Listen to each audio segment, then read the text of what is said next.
Hello, welcome to the Roundhouse podcast with Paul Solentrop of Wichita State Strategic Communications. Thanks for listening. Today we are going to continue our series on newcomers to the Wichita State basketball program. Our guest is Matej Bosnak.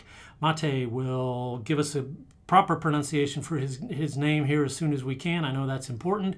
He's the final newcomer for the men's basketball team. He arrived earlier this month, has been here a couple weeks, almost 2 weeks. He is a 6'9" center from Zagreb, Croatia. He played for Sabona, a Croatian club team in the Adriatic Basketball Association last winter.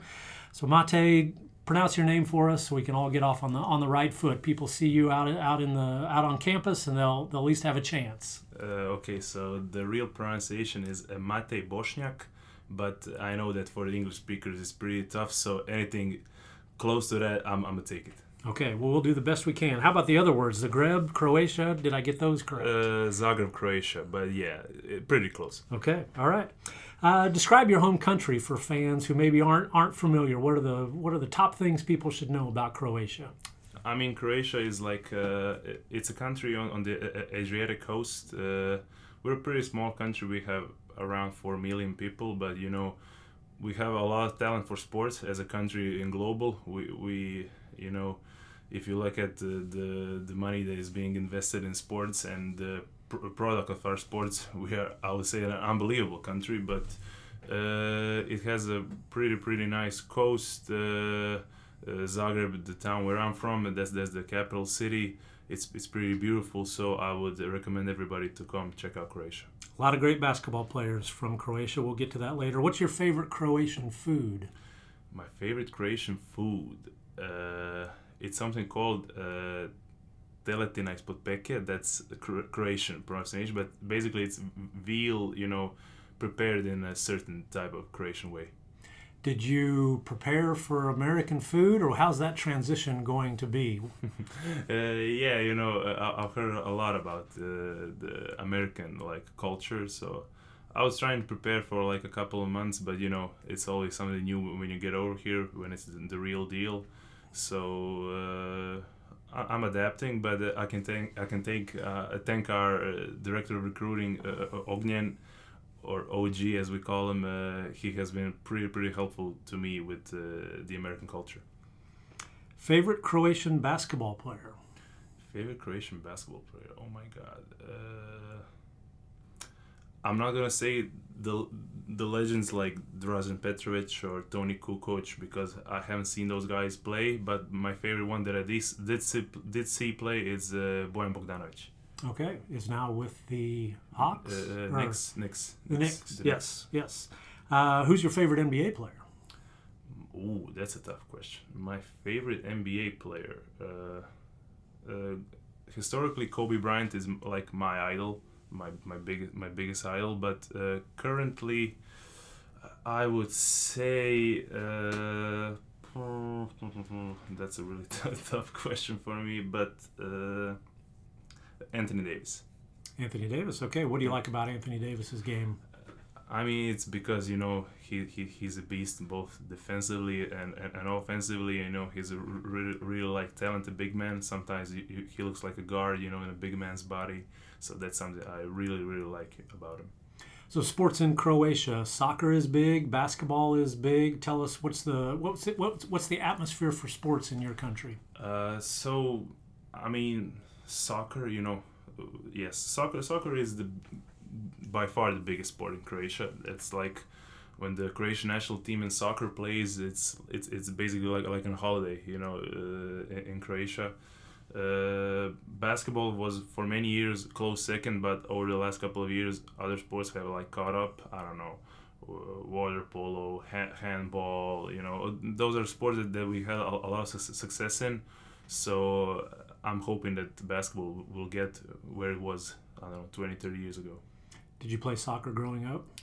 Not really played. Of course I played with my friends, in the school playgrounds and stuff like that, because it's inevitable to play soccer when you're a kid in Croatia. Your father played professional basketball. Tell me about his influence on you and you becoming a basketball player. He's my parents, both of them are my two of my biggest role models in life, and not just in basketball but in life generally. But yeah, in regards to basketball, he's my biggest like inspiration. He's my biggest critic, but my biggest motivator. A lot of stuff that I know, I learned from him. So I'm really thankful to him, for taking the time to learn all that I know. I might need your help again on the pronunciation, but you are a big supporter of the Croatian soccer club. Hajduk Split. Hajduk Split? Yeah. Okay.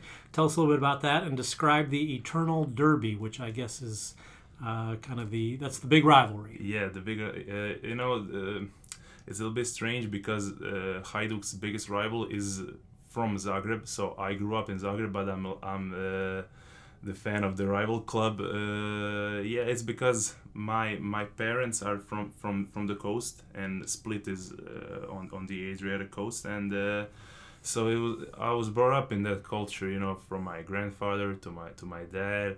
It's I don't know, it's bigger than life. Hajduk is that's something that I cannot explain. You need to come there to see it. So we're going through a tough time for these past, I don't know, 15 to 20 years, but that's the big passion about the club, because even though the club is in rubble, I can say, I mean, not rubble really, but we haven't won the championship in, I don't know, 20 years, but still the support is great, and we're loyal, so that's the big thing. I always associate chanting with European soccer. Does Hajduk have a chant? Yeah, I mean, we have the best fan group in Croatia called Torcida Split. So they're always. It doesn't matter, where Hajduk plays. They're always there.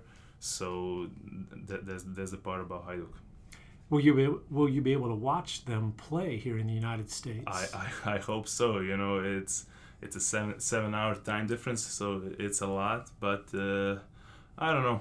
We'll squeeze it in. I'll make time for it. And the Eternal Derby. Let's go back to that. Describe that rivalry. Oh my God! It's if it's played in Zagreb or in Split, it doesn't matter where.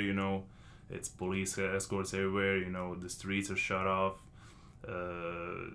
Sometimes it doesn't feel like it feels like a hostile environment sometimes, which is, I don't know, for young kids it's not pretty. It's not pretty safe, but Dinamo is beating us. I don't know, for the last couple of years, so we'll get them back eventually. And you are also a fan of the NFL's Green Bay Packers. How did that develop? I mean, funny. It's not a funny story, but when I was a kid, I was going through YouTube and stuff like that. So I came like a mixtape of Aaron Rodgers. So I started, to watch that, and I mean, it's beautiful just the way that he plays, and started watching some games, and I don't know, I just fell in love with the sport. I haven't played it.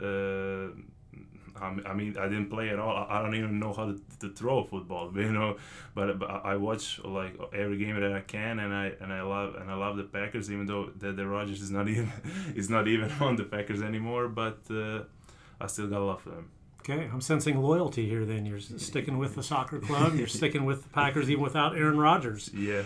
Tell us about your journey here to Wichita State. How did you choose Wichita State? I mean, I was like, after last season, when my last season ended in April, I was looking like through my options, and I saw that the college option is open for me, and the people from Wichita, mostly OG and Coach Mills contacted me. We had like a Zoom call where they presented to me how they see me in the team, like the culture of Wichita State, and and I felt like good energy from them, like from the beginning, so that's why I chose them. So this is your first trip to the United States. What's that like? Was that scary proposition at all? How did you approach that?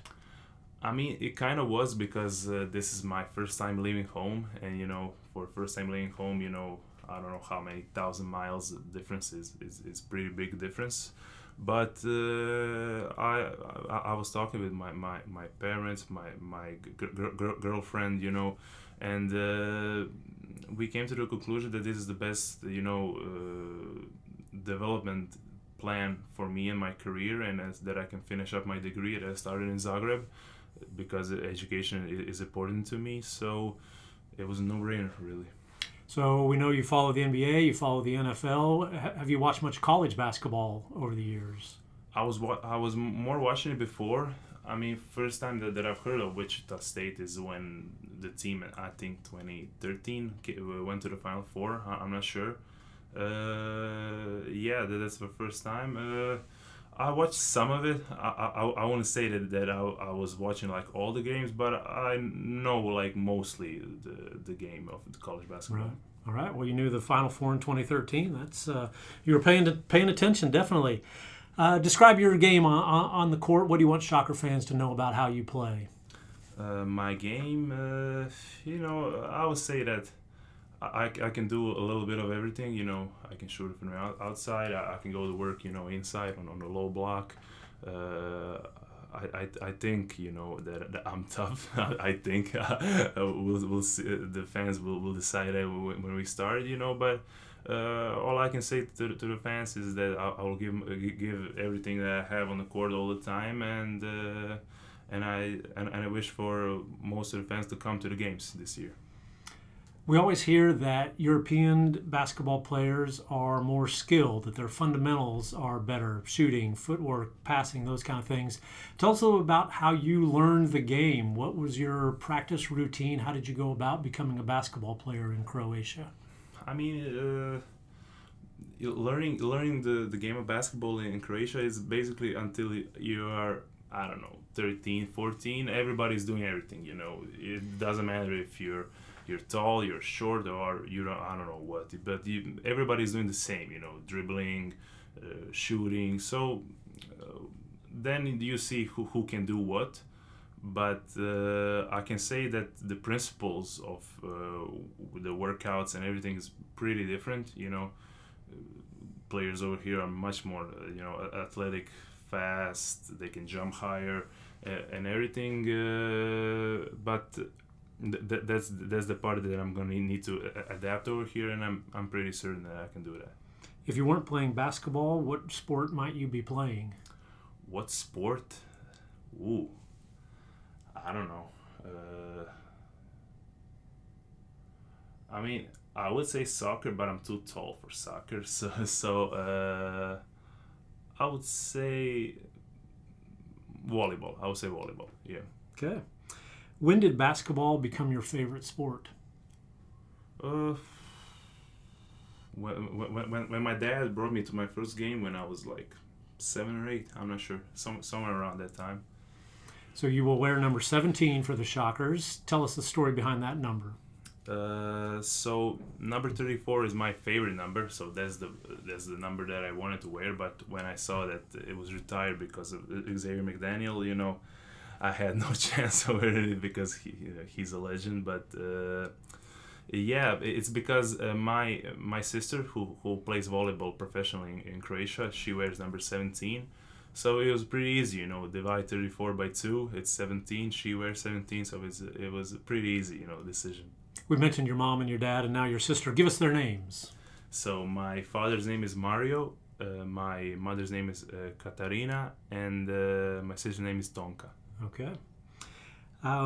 You've been here a couple weeks. Is there a teammate that's really kind of helped you get adjusted to whether it's practice drills or whether it's where do I go out to eat? How do I get around town? Anybody that's been helpful? I mean, I really can't, point out to only one teammate. All of the guys have been great, really. I can't thank them enough, for the way that they accepted me. We have a great chemistry in the team. I mean, for now, for this early part of the season, everybody's been great. Everybody has offered the help, with the adjustments. So I can't point out one. Who is the best opponent you've faced? Any level of basketball, who's the best guy you've been on the court against? Best player that I played against. So when I played in the Under-17 World Cup, we played against the United States. We lost by 70. I'm not really proud to say it. So it was a great team. They had players like Jalen Green, Evan Mobley, Scotty Barnes. So those three. And when I played against Turkey, actually the toughest guy that I play against is Alperen Şengün. He now plays for the Houston Rockets. He was pretty tough to play against. Okay, that's some good names. You've been on the court with some good guys. All right, last question. We'll get you out of here with with kind of a tough one. Your team is down 1 point. It's 20 seconds to play. Who do you want taking the final shot? Nikola Jokic, LeBron James, or Kevin Durant? Whoa. And I guess we can throw in Anthony Davis there since he's your favorite. Although I don't know if you'd want him. He's good. I don't know if you would want him before any of those. No, not before those three guys. I'm gonna give it to LeBron. He's been there, done that. For 20 plus years. I believe in him. Okay, solid choice. All right, Matej Bosnak, final newcomer for Wichita State men's basketball team. Thank you very much for your time. Thank you.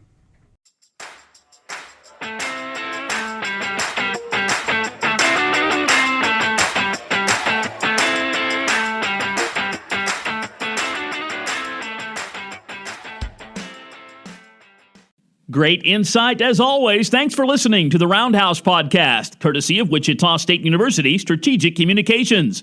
We encourage you to rate, review, and subscribe wherever you get your podcasts. You can always find more Roundhouse content at GoShockers.com. Martin, left wing to Mike Jones. 8 seconds left. Smithson out to Mike Jones. 25-footer. Good! He got it with 3 seconds left. Mike Jones from about 25 feet out hit another long jumper. 2 seconds showing on the clock. That may not be official, but Wichita State leads 66-65. Timeout, Kansas. 2 seconds to go. Wichita State 66, Kansas 65.